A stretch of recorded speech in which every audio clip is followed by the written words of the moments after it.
जनकपुर में एक छोटा सा गांव था। वहां पर रेशमा नाम की एक औरत अपने परिवार के साथ रहती थी।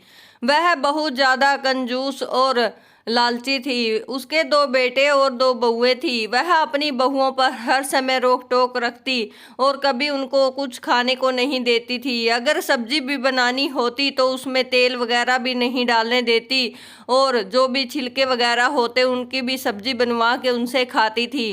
वह उनको ज़्यादा नाश्ता और खाना भी नहीं देती, तो सभी उसकी इन हरकतों से तंग आ गए थे। एक दिन रश्मि अपने घर जाती है और उस अपनी सास से कहती है कि वह थोड़े दिनों के लिए घर जाना चाहती है ताकि उसको कुछ तो अच्छे से खाने को मिले, और वह अपने घर चली जाती है। वहाँ पर उसकी माँ उसका बहुत अच्छे से स्वागत करती है, नए नए पकवान बनाती है और वह पेट भर के वहाँ पे खाना खाती है। वह अपनी माँ को सारी बात भी बता देती है। उसकी माँ सोचती है कि जाते हुए इसको कुछ खाने को दे दूंगी, तो उसकी माँ बिना बताए ही उसको बैग में कुछ नमकीन मिठाइयाँ और कुछ खाने की चीज़ें डाल देती है। जब रश्मि वहाँ से चली जाती है तो उसकी माँ उसको सामान दे देती है।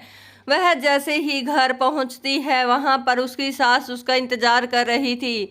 जाते ही उसकी सास उसका बैग चेक करती है कि यह कुछ लेके तो नहीं आई है, तो वह उससे कहती है कि ये नमकीन और बिस्कुट और नमकीन मिठाइयाँ अभी नहीं खाने हैं, ये कोई ख़ास मौके पे ही मैं निकालूंगी, ऐसे नहीं खाते चीज़ों को।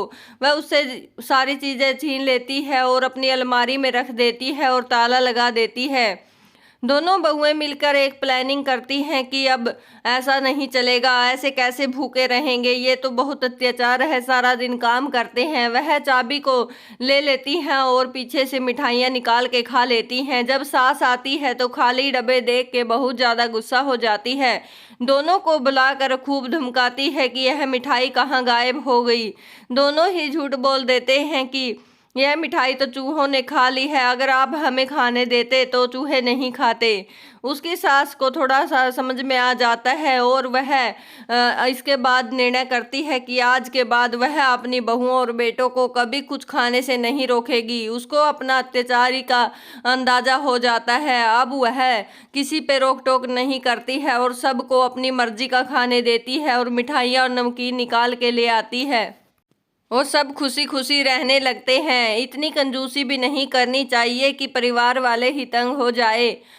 सबको मिल बांट के ही रहना चाहिए। ज़्यादा कंजूस होना भी सेहत के लिए हानिकारक है। आप लोगों को कहानी कैसी लगी कमेंट करके ज़रूर बताएं।